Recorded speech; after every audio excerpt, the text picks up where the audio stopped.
இங்க ஒரு லேடி அவங்க கட்டிக்க போற ஹஸ்பண்ட் கூடயும் அவரோட ஃப்ரெண்ட்ஸ் கூடயும் ட்ரிங்க்ஸ் சாப்பிட்டுட்டு என்ஜாய் பண்ணிட்டு இருக்காங்க. அப்ப அங்க இருக்கிற ஒரு ஏரியில குளிக்கிறதுக்காக போறாங்க.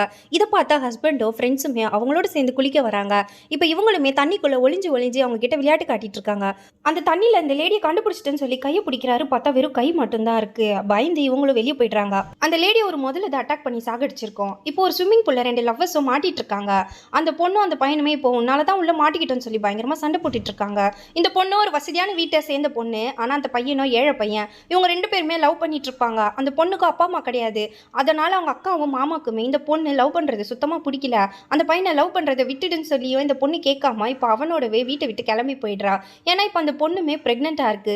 இதை கேட்ட இவனுமே குழந்தை பிறந்தா நம்மளுடைய லைஃபே போயிடுன்ற அளவுக்குலாம் யோசிக்க ஆரம்பிக்கிறான். ஹீரோயின் கிட்டே எப்படியாச்சும் குழந்தை வேணான்னு சொல்றதுக்காக அவங்கள வெளியே கூட்டிட்டு போறான். இப்போ அவங்க ஒரு ஹோட்டலுக்கு போயிருப்பாங்க. ஆனா அதுவும் ரொம்ப மோசமான நிலைமையில இருக்கு. ஹீரோ குழந்தை வேணான்னு சொன்னதுனால ஹீரோயின் இப்போ கோச்சிட்டு இருப்பாங்க. இப்போ ஸ்விம்மிங் பூல்ல தான் படுத்துட்டு இருக்காங்க. ஹீரோவை வெளியே போறாரு.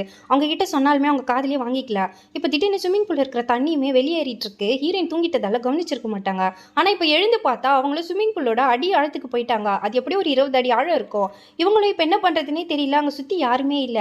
எப்படியாச்சும் ஹீரோ கிட்ட சொல்லணுன்றதுக்காக இவங்க போன் மேல இருக்கும். இப்போ டவல் எல்லாம் போட்டு அதை எடுக்கிறாங்க. இப்போ ஹீரோக்குமே கால் பண்ணி ஸ்விம்மிங் பூல்ல மாட்டிக்கிட்ட விஷயத்த சொல்றாங்க. அவருமே இப்போ வேகமா ஹோட்டலுக்கு வராரு. வந்து பார்த்தா அவங்க தலையில இப்போ ஒரு சேர் விழுந்து அடிபட்டு மயக்கமா இருக்காங்க. ஹீரோமே அங்க இருக்க ஏனில இறங்கலான்னு ட்ரை பண்ணா அந்த ஏணி உடஞ்சி இப்போ ஹீரோமே ஸ்விம்மிங் பூலுக்குள்ளேயே விழுந்துட்டாரு. இப்போ இவங்க ரெண்டு பேருமே இதுக்குள்ள மாட்டிக்கிட்டாங்க. ஸ்விம்மிங் பூல்ல இருந்து ஒரு சப்வே போகும். ஹீரோவை போலான்னு பார்த்தா அவருக்கு நீச்சல் அடிக்கவே பயமா இருக்கு. அதனால திரும்ப வந்துடுறாரு. இவர் மூடாததால இப்போ அது வழியா ஒரு முதலையும் வந்துடுது. இது பக்கம் ஹீரோவும் ஹீரோயினும் பயங்கரமா ஷாக் ஆயிடுறாங்க. ஸ்விம்மிங் பூலுக்குள்ள வந்த முதலையுமே ரொம்ப கோவமா இப்போ ஹீரோயினை அட்டாக் பண்றதுக்காக வருது. அடுத்து என்ன நடந்ததுன்னு தெரிஞ்சுக்கணும்னா பார்ட் 2ன்னு கமெண்ட் பண்ணுங்க.